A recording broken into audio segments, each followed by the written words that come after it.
अस्सलाम वालेकुम, मैं हूं रेहान तारिक और आप देख रहे हैं दास्तान। ये मनाजिर सरहद पर छिड़ी किसी जंग के नहीं बल्कि पाकिस्तान के माशी हब और रोशनियों के शहर कराची के हैं कि जहां बिजली और पानी का मुतालबा करते शहरियों पर डंडे बरसाए गए, जहां जमहूरी हक इस्तेमाल करने वालों पर आंसू गैस के शेल फेंके गए और जहां गर्मी से झुलसते, भूख से बिलखते और महंगाई से तड़पते शहरियों को दिलासा तसल्ली देने की बजाय बदतरीन तशद्दुद किया गया, जिसने जलती पर तेल का काम किया। हुकूमत के वादों, यकीन दहानियों और इसके बाद मजीद इजाफे की खबरों ने अवाम के सब्र का पैमाना लबरेज कर दिया है।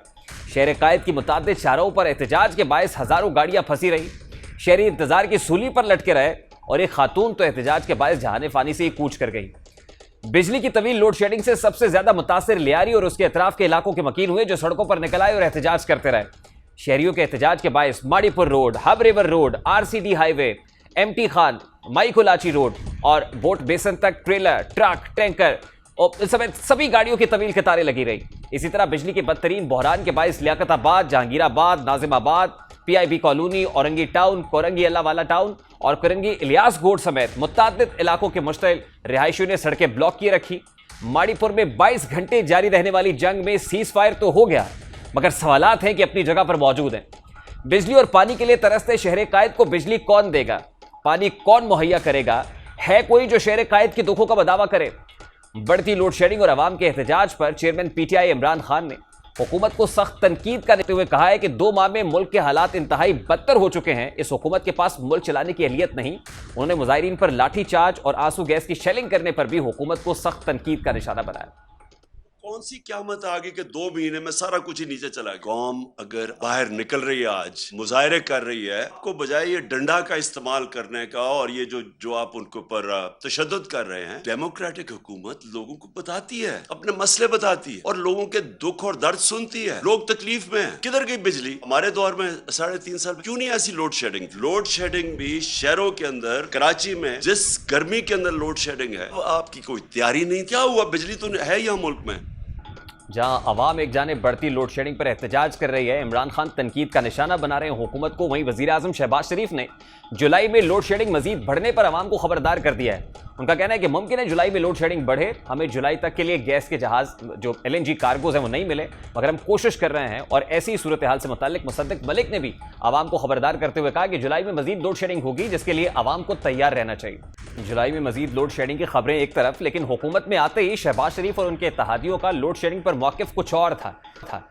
शहबाज शरीफ ने हुकूमत संभालते ही लोड शेडिंग के जिन को बोतल में जल्द बंद करने का इंदिया दिया था और कहा था कि 1 मई तक मुल्क से लोड शेडिंग का खात्मा कर दिया जाएगा, वो कि उनके बयान के फौरन बाद ही वफाकी वजीर खुर्रम दस्तगीर लोड शेडिंग खत्म करने की तमाम तर उम्मीदें खत्म कर दी।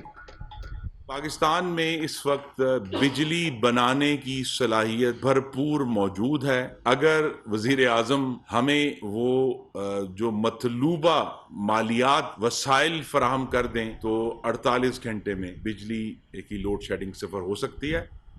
खुर्रम दस्तगीर के बाद साबिक वज़ीर आज़म और मुस्लिम लीग नून के रहनुमा शाहिद खान अब्बासी ने आवाम को उम्मीद दिलाई कि अब बस दिन में 2 से 3 घंटों से ज़्यादा की लोड शेडिंग नहीं होगी। इस पर शाहिद खान अब्बासी ने उस वक्त क्या कहा था वो भी आपके सामने रखता है। की डिमांड है वो 25,000 मेगावाट से बढ़ चुकी है। मुल्क में जब हम आए तो जो बिजली के कारखानों के लिए कोयला, डीजल, LNG और फर्नेस ऑयल मौजूद था, उससे तकरीबन 17-18 हजार मेगावाट की जनरेशन हो सकती थी। लोड शेडिंग जो आपके सामने हुई है, जिसके लिए हुकूमत और काबीना अवाम से माजरत भी चाहते हैं, लेकिन कुछ वक्त भी मांगते हैं कि हम इन मामलात को हल कर सके। आज हम 21,000 मेगावाट बना रहे हैं, यानी 4,000 की शॉर्टेज है। ये तकरीबन 4 घंटे से कुछ ज्यादा योमिया ये लोड शेडिंग करनी पड़ती है सप्लाई और डिमांड को पूरा करने में। आज जो हमने फैसले किए हैं वज़ीर साहब ने मीटिंग में, वो ये हैं कि हम इस लोड शेडिंग को इंशाल्लाह कल से कम करके और इंशाल्लाह 3.5 घंटे पर ले आएंगे। ये तमाम तिफल तसलियाँ, तमाम तर वादे और दावे अपनी जगह पर, लेकिन गुज़श्ता रोज वज़ीर आज़म के एक स्टेटमेंट ने, एक बयान ने अवाम की तमाम तर उम्मीदों पर पानी फेर दिया और शायद यही वजह है कि शहर कायद के बासी सरापा एहतजाज दिखाई देते हैं। इस पर बात करेंगे। सबसे पहले समाजी रहनुमा और सरबराह JDC फाउंडेशन ज़फ़र अब्बास साहब ने हमें ज्वाइन किया है। अस्सलाम वालेकुम ज़फ़र अब्बास साहब, बहुत बहुत शुक्रिया आपके वक्त के लिए। माड़ीपुर के बाद अस्फहानी रोड और मुतअद्दिद शाहराहों पर बदतरीन ट्रैफिक जैम, लाठी चार्ज, आंसू गैस की शेलिंग, क्या समझा जाए? शहर कायद के बासियों के सब्र का पैमाना छलक रहा है? सर, कल मैं रात में तकरीबन 1 बजे करीब आ रहा था, अपनी मिसेस को लेकर आ रहा था उनके घर से, तो मैं 1.5 घंटे फंसा रहा। ट्रैफिक के बीच में, और सिर्फ यही हर तरफ लोगों ने हंगामा किया हुआ था, डाकखाने पर और लियाकताबाद में ब्रिज के ऊपर घंटों बंद रहा है रोड, घंटों। बात सिर्फ इतनी सी है, दड़बे जैसे घरों में लोग रहते हैं, फ्लैटों का जंगल है कराची, उसके अंदर अगर आप समझे एसी स्प्लिट वाले लोग नहीं है, वो कह रहे हैं एक पंखा जो है अगर ये भी बंद हो जाए तो वो तंदूरों में कैसे रहेंगे। ये तो बहुत देर से बाहर निकल रहे हैं। जो मुझे नज़र आ रहा है वो तो एक तो भूख जो महंगाई की वजह से, और दूसरी लोड शेडिंग। लोग जो बाहर आएंगे मेरे ख्याल में फिर ये अपने हुकूक लिए बगैर, जो उनका जायज़ हक बनता है, ये घरों में नहीं जाएंगे। लोग पता नहीं क्यों इन बातों को नहीं समझ रहे हैं, हुक्मरान इन बातों पे क्यों गौर नहीं कर रहे हैं। देखिए, ये जितने बड़े आपके हुक्मरानों के घरों में वॉशरूम होते हैं ना, उतना बड़ा टोटल फ्लैट होता है, उतना बड़ा 80 गज का घर होता है भाई। आप किसी हुक्मरान के वॉशरूम में जाइए, इधर आपके बेसन लगा होगा तो उधर चल के जाएंगे, तो उधर कमोड लगाए तो उधर जाएं तो बाथ टब लगा हुआ है। ओ भाई, इतना बड़ा टोटल घर होता है किसी गरीब का या middle class, lower middle class का। उसमें भी आप लाइट बंद कर दीजिए 4 घंटे, 6 घंटे, 8 घंटे। अब किसी की माँ बीमार है, किसी का भाई बीमार है, कोई बेचारा पूरे दिन मजदूरी करके आया है, रंग करके आया है, वेल्डिंग का काम करके आया है, मिस्त्री है, प्लम्बर है, मैकेनिक है। अब जब वो अपने घर में पहुंचेगा तो हर वक्त पसीने में भीगा रहे, डिप्रेशन, टेंशन, कोई 2 बातें प्यार मोहब्बत की अपने बच्चों से नहीं पूछ सकता। अभी तैमूरिया लाइब्रेरी का इफ्तिताह हुआ है नॉर्थ नाज़िमाबाद में, 24 घंटे। यकीन करें, मैं रात को 1:30 बजे वहां गया, क्योंकि हमारा IT सिटी बन रहा है पूरा वहां पर। मैं वहां गया, यकीन करें लड़कों लड़कियों का रश जो वहां बैठ के पढ़ रहे हैं रात 1:30 बजे। मैंने कहा क्या वजह है कि इतना ज्यादा रश रात के इस पहर? कह रहे हमारे घरों में लाइट ही नहीं होती। कम से कम यहाँ लाइट तो है। ये मैं 21वीं सदी कराची शहर की बात कर रहा हूं, जिसको देखने दुनिया के लोग आते थे किसी जमाने में, जिसका नाम रोशनियों का शहर था। आज रिपोर्ट जारी हुई है कि दुनिया का 5वां वर्स्ट तरीन शहर है, बदहाल तरीन शहर है। ठीक है भाई, गटर के ढक्कन नहीं है, लोग उसमें गिर के मर जाते हैं, 6-6 दिन ढूंढा जाता है किसका बच्चा गायब है, इनका बच्चा गायब है। जफर अब्बास साहब, ये एहतजाज कोई पहली बार नहीं हो रहा, लेकिन इस एहतजाज की नौयत इस लिहाज से खासी मुख्तलिफ दिखाई दे रही है कि इस बार कोई सियासी कायद या कोई सियासी जमात इन मुजाहिरीन की क़यादत नहीं कर रही है, बल्कि लोग खुद निकल आए हैं। तो क्या समझा जाए, लोगों का ट्रस्ट डेफिसिट है पॉलिटिकल पार्टीज पर, पॉलिटिकल लीडरशिप पर? सामने जो माफिया है ना, मैं तो उसका नाम नहीं ले सकता, मुझ पर पाबंदी है, और ये शायद मैं आपको दिखा सकूं। ये इतने केसेस हैं जो उस माफिया ने मेरे ऊपर किए हुए हैं, मुझ पर सूट फाइल किया हुआ, मैं उसका नाम नहीं ले सकता। मैंने जब इस शहर के लोग मर रहे थे ना, उस माफिया की गलतियों की वजह से, उसकी गफलत लापरवाही की वजह से, तो मैंने उन मरने वालों के हक में आवाज बुलंद की और मैंने कहा 6.5 लाख पोलों पे अर्थिंग करो। अर्थिंग तो हो गई 6.5 लाख पोलों पे, मुझ पे ये सारे केसेस हुए, मैं भुगत रहा हूं। तो बात यह है कि जो माफिया इतना पावरफुल होगा, वो बोल देगा हुक्मरानों को कि भाई तुम नजर नहीं आना लोगों के साथ, हम डील कर लेंगे, हमारा अपना थाना भी है, हमारा अपना DSP भी है, हमारा अपना SHO भी है। तो फिर अब लोग किसके पास जाएंगे? ये बातें फर्जी नहीं कर रहा हूं, ये सच बता रहा हूं मैं आपको। लोग बेचारे रो रहे हैं कि कोई हुक्मरान हमारे पास आ जाए और 7 घंटे बगैर बिजली के 2 कमरे के फ्लैट में रहकर दिखाए, उसी के अंदर चूल्हा भी जल रहा है, उसी के अंदर बीमार बच्चा भी है, उसी के अंदर बीमार मां भी है, और एक पंखा इस कमरे में, एक पंखा इस कमरे में बंद। मर्जी का बिल भेजते हो आप, किस्तें आप नहीं करते हो, और लाइट भी नहीं दोगे भाई। जफर अब्बास साहब, मेरा बड़ा सादा सा सवाल है सर। 73-74 बरस से हम एक जुमला सुन रहे हैं कि मुल्क नाजुक दौर से गुजर रहा है। फी जमाना फी क़यादत, मतलब जो भी को पॉलिटिकल पार्टी बरसर इक़्तिदार है, उसने ये कहा कि मुल्क में हालात अच्छे नहीं हैं। आज भी जो कोलिशन गवर्नमेंट है वो ये बता रही है कि बिजली तो भूल जाइए, मतलब मुस्तक़बिल करीब में आपको बिजली नहीं मिलेगी, LNG कार्गोज नहीं आ रहे हैं, लोड शेडिंग होगी, इस अजाब से गुजरना पड़ेगा। Who is responsible for this? Primarily अगर मैं आपसे पूछूं तो आपको कौन जिम्मेदार दिखाई देता है? देखिए, मैं सीधी बात करूंगा, अगर आवाम पहले अपने घरों से बाहर आ गए होते, आज तो निकलना पड़ेगा इनको ना। आज तो इनके पास जो 20,000 रुपये महीने के मिल रहे हैं, वो तो 7वें दिन खत्म हो रहा है। जब तुम 250 रुपये लीटर पेट्रोल बस में डालोगे, बाइक में डालोगे, और 1.5 लीटर पेट्रोल भी दिन में लगेगा, 350-400 रुपये का पेट्रोल बाइक में दिन का लगेगा, यानी 12,000 रुपये का पेट्रोल लग जाएगा, तो महीने का राशन कहां से लाओगे? वो गया 1.5 साल पहले का दौर के जब कभी आटा 300 रुपये का 10 किलो होता था, आज 850 रुपये का 10 किलो है, 1.5 से 2 साल में। वो गया दौर जब आपके पास 1 लीटर तेल जो था आज से 1.5 साल पहले 150 रुपये का था, 550 रुपये लीटर तेल है भाई। एक झूठी खबर लगा दो कि 20 रुपए कम तेल मिल रहा है, इतनी लंबी लाइन लग रही है कि देख के हिल जाएंगे।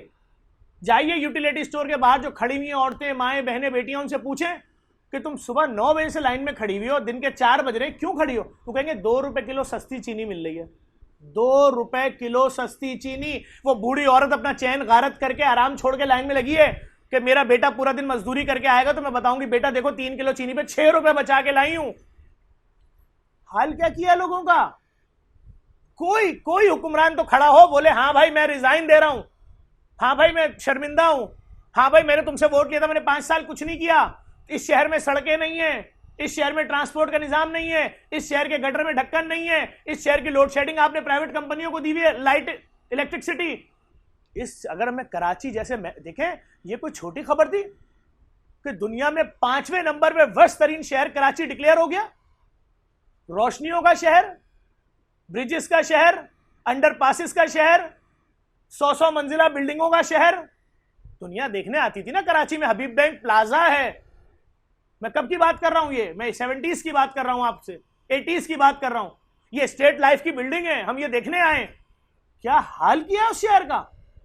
सड़कें नहीं है। बिल्कुल दुरुस्त फरमा रहे हैं। जहां से दिल चाहे सड़क ये मल्टी एथनिक डाइवर्सिफाइड शहर है और उतनी बड़ी ज्यादा जमातें भी यहाँ पर हैं, मल्टीपल हैं। मतलब एमक्यूएम पाकिस्तान, फिर पाकिस्तान पीपल्स पार्टी, फिर पाकिस्तान तहरीक इंसाफ को 14 एमएनए इस शहर ने दे दिए। मेरा सवाल तो बड़ा सादा है जफर अब्बास साहब, who is responsible for this? शहर कायद के लोगों ने तो मुख्तलिफ औकात में मुख्तलिफ लोगों पर ट्रस्ट करके देखा है, लेकिन आज बदले में आंसू गैस की शेलिंग हो रही है, लाठी चार्ज बर्दाश्त करना पड़ रहा है। मैं आपको बताऊं, लाठी चार्ज कुछ भी नहीं है। जिसके घर में बच्चे 7 दिन से भूखे हो ना, 8 दिन से, भाई 30,000 रुपए तनख्वाह 6-7वें दिन खत्म हो जाती है। आप खुद समझिए महंगाई कहां चली गई 1 से 1.5 साल में, 2 साल में, और तनख्वाहें लोगों की उतनी है। आप बेरोजगारी तो चेक करें। अभी मैं खबर पढ़ रहा था, कल रात में किसी ने मोबाइल स्नैचर पकड़ा किसी इलाके में, उसको जला के मार दिया। ऐसे कैसे कोई शख्स किसी की चीज छीनने जा रहा है? मैं झूठ नहीं बोल रहा हूं, मेरी आंखें वो वक्त देख रही हैं कि जब भूखों के जुलूस निकलेंगे और ये जहां आटा नजर आएगा उठा के ले जाएंगे अपने घर, जहां इनको दाल नजर आएगी उठा के ले जाएंगे अपने घर। क्यों किसी का बच्चा भूख से मरेगा भाई? बात सिर्फ इतनी सी है, हुक्मरानों को देखना पड़ेगा अपनी हफ्ते और इतवार की नाइट पार्टीज कैंसिल करनी पड़ेंगी। कोई ऐसा बजट, कोई ऐसा पैकेज ले आओ कि लोग जिंदा रह जाएं। बस इन सबको खुले आसमानों के नीचे शिफ्ट कर दो। बोलो बिजली नहीं आएगी 10 साल तक, लेकिन खाना तुम्हें हम दे देंगे। खाना ही नहीं है लोगों के पास भाई। हमारे इस वक्त 26 दस्तरखान चल रहे हैं सिर्फ कराची में। मैं इस्लामाबाद, लाहौर, पिंडी यहां की बात नहीं कर रहा, मिट्टी थर की। सिर्फ कराची के जो 26 दस्तरखान है, 3 गुना खाना बढ़ गया। मैंने पिछले 10 सालों में आटे के लिए चंदा नहीं मांगा था। मैं कहता था ये बिल्डर आटा दे रहा है, ये कंपनी मसाले दे रही है। मैं पिछले 15 दिन से अपीलें कर रहा हूं, खुदा के वास्ते आटा दे दो। मेरी समझ में नहीं आ रहा, एक दस्तरखान से 10-10 हजार रोटी जा रही है। यही तो मैं जानना चाह रहा हूँ जफर अब्बास साहब। देखिए वो 26 दस्तरखान भी नाकाफी हो गए लोगों का पेट भरने के लिए, यानी फाका कशी बढ़ती चली जा रही है। अब ये बताइएगा कि 2,000 रुपए देकर ये कहा गया कि सेफ्टी नेट में आ जाएंगे लोग। गरीब आदमी जो 40,000 से कम कमा रहा है उसको 2,000 देंगे। फिर BISP की बात होती है, आपके पास तो स्टैटिस्टिकल डेटा होता है, नंबर्स की बुनियाद पे आप बात करते हैं। What is the ultimate solution for this? सिर्फ एक सोल्यूशन है, किसी एक हुक्मरान को बुलाया जाए। आइए सर, आपने कहा है ना 20,000 रुपए में महीना अच्छा गुजर जाता है और ये 2,000 रुपए हमसे लाइन में लग के ले लो। ये 22,000 रुपए लो, महीना गुजार के दिखाओ। तुम्हारे साथ हमने कैमरे लगा दिए, हम तुम्हें इस कैमरे से बाहर नहीं निकलने देंगे। तुम्हें अपनी ट्रांसपोर्ट भी इसी में इस्तेमाल करनी है। पता है वो क्या बोलेगा?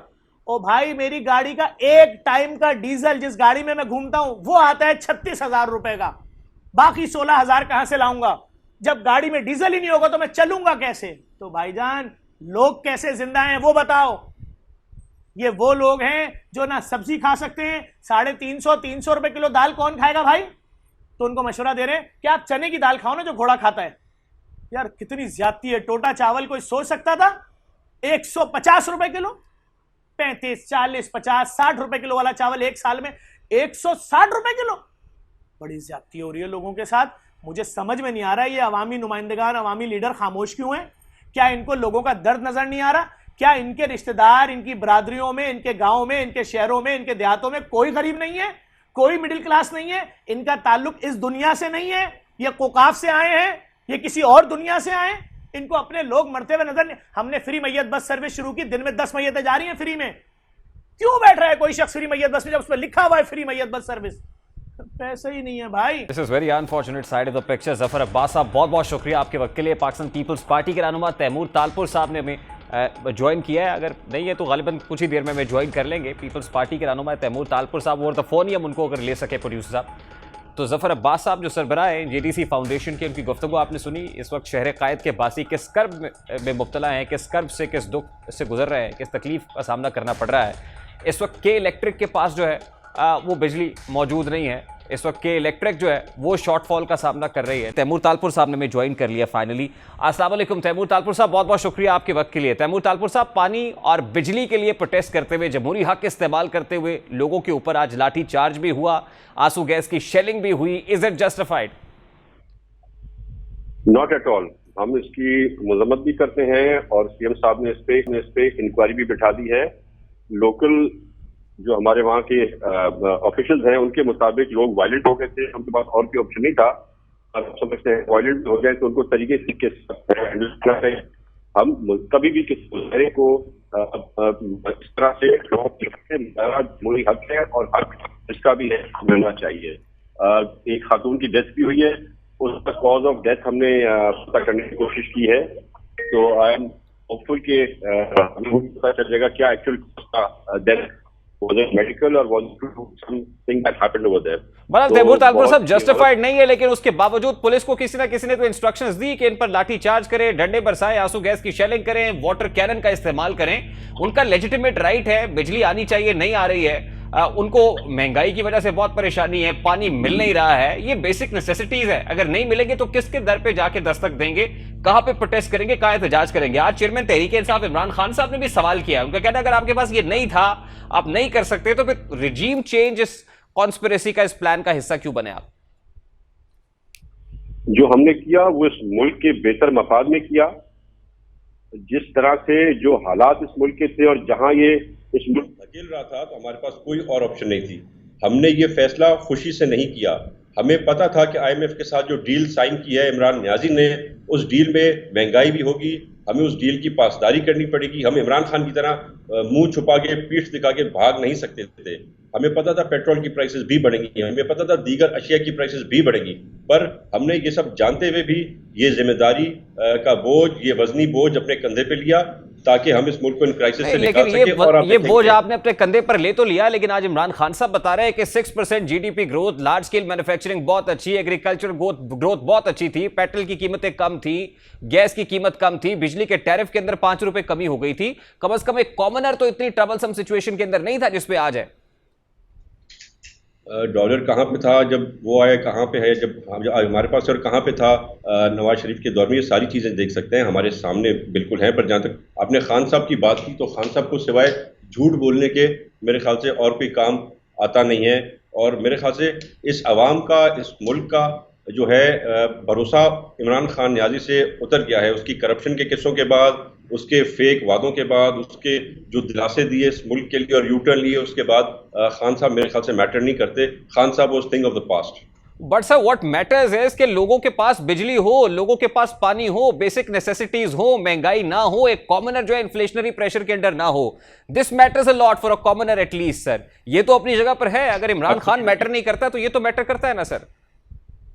Absolutely, I agree with you on this 100%। पर हम आपको खान साहब वाली बात नहीं कह रहे कि 5 साल हमें इस गवर्नमेंट के चाहिए और 5 साल में अगले साल गवर्नमेंट के चाहिए और 10 साल के बाद हालात बेहतरी की तरफ जाएंगे।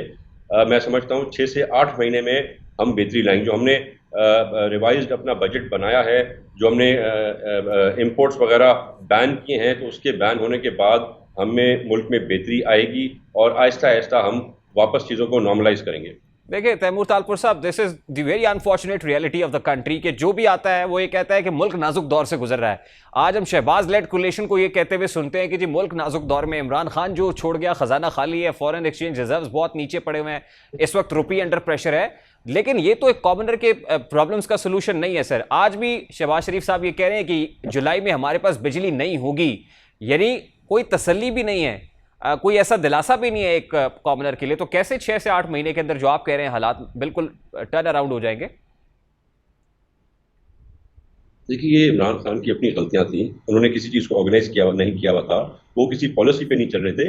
ये जो गवर्नमेंट है, ये कोलिशन गवर्नमेंट है, जरदारी साहब के साथ बैठ के शहबाज शरीफ लॉन्ग टर्म पॉलिसीज़ के बारे में सोच रहे हैं। अभी तो जो सबसे अच्छी खुशाइन बात है वो ये है कि जरदारी साहब ने एडवाइस की है, जिस पे अब अमल दरामद होगा, पर उसमें भी of course at the moment right away 10 दिन में चेंज नहीं आएगा। हम अब नई कंपनीज इंट्रोड्यूस कर रहे हैं, परमिशन दे रहे हैं कि लोग आके बिजली पैदा करें। के इलेक्ट्रिक जैसी और बहुत सी जब कंपनीज होंगी तो ना तो प्राइस का कोई इशू होगा, कंपटीशन होगा, प्राइसेस नीचे आ जाएंगी, और जब ज़्यादा लोग होंगे तो कंपटीशन के थ्रू आपकी जो है क्वालिटी ऑफ सर्विस बेहतर होगी। तो लॉन्ग टर्म की बहुत चीज़ें अच्छी हैं, पर short term as I said unfortunately इस मुल्क को ऐसे दंगल में घुसेड़ दिया है कि it will take time to. अच्छा तैमूर तालपुर साहब, I would be taking a break, लेकिन उससे पहले ये जहां तक क्यूलेशन की बात आपने की है, तो आज आपके जो क्यूलेशन पार्टनर्स हैं जो आपकी यकीन दहानियों पर आपके साथ आए थे, वो भी आपसे शिकवा कर रहे हैं। ब्रेक पर जाने के ब्रेक से बाद जब मैं वापस आऊंगा तो मेरे साथ एमकेएम पाकिस्तान के रहनुमा भी मौजूद होंगे, लेकिन अगर आप इस पर रिस्पॉन्ड हैं कि ये जो क्यूलेशन है ये भी आपसे बहुत खुश नहीं है। कोलिशन को भी इश्यूज हैं, बिल्कुल हैं, पर जो बात थी, जो हमारे वसीम भाई ने बीच में ज़रा जज्बाती होकर कह दिया था कि वो कोई फैसला कर लेंगे, ऐसा कुछ भी नहीं होने वाला। We are all on one page.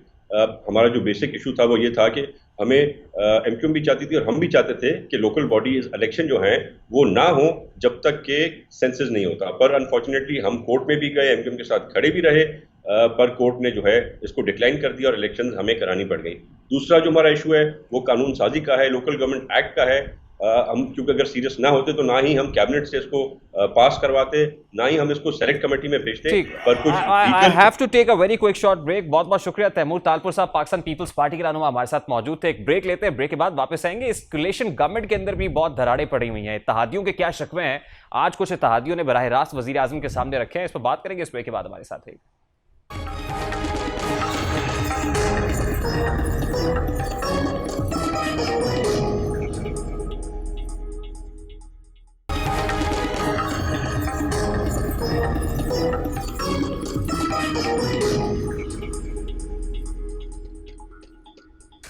Welcome back. Shahbaz शरीफ की इत्तेहादी हुकूमत जहां एक जानिब माशी मसाइल, बढ़ती महंगाई, लोड शेडिंग जैसे मसाइल से निबर्द आजमाए, वहीं हुकूमत को तहरीक इंसाफ जैसी मजबूत ऑपोजिशन का भी सामना है।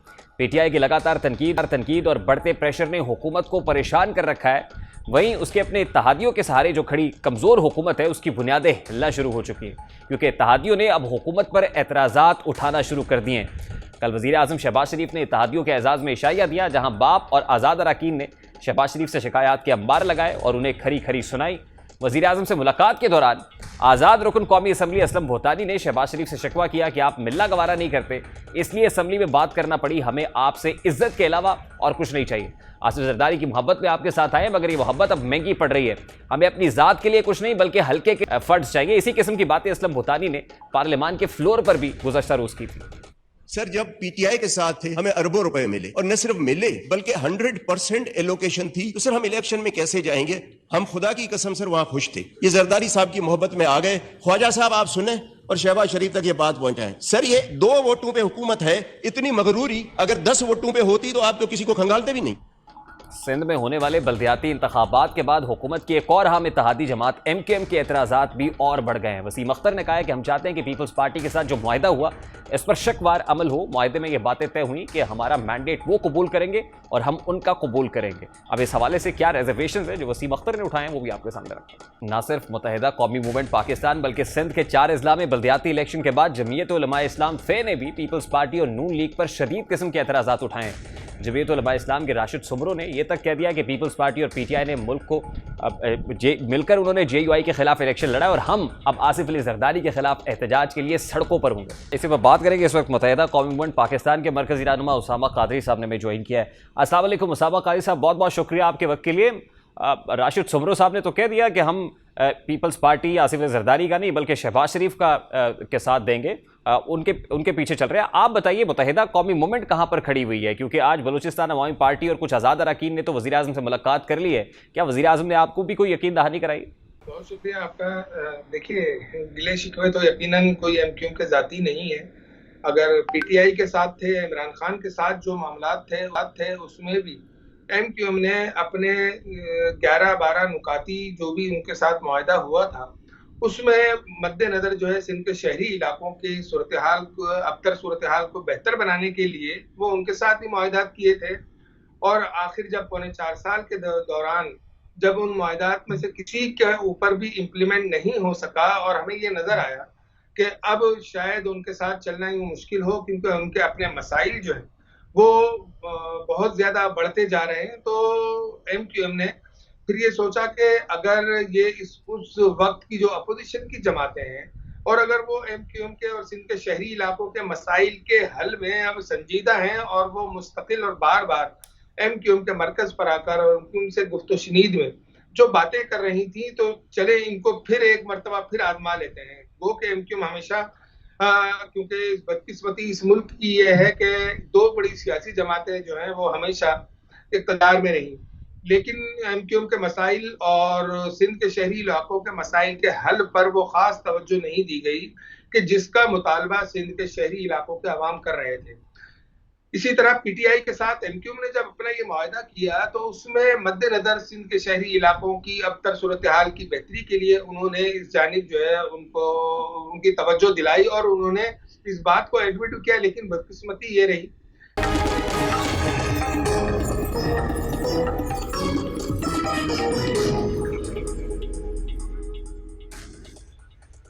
Welcome back. PTI chairman Imran Khan हुकूमत जाने के बाद से अपने बयानात में मुल्क के तमाम इदारों खुसूसन अदलिया, इलेक्शन कमीशन, आर्मी और पार्लियामेंट को हदफ तनकीद बना रहे हैं।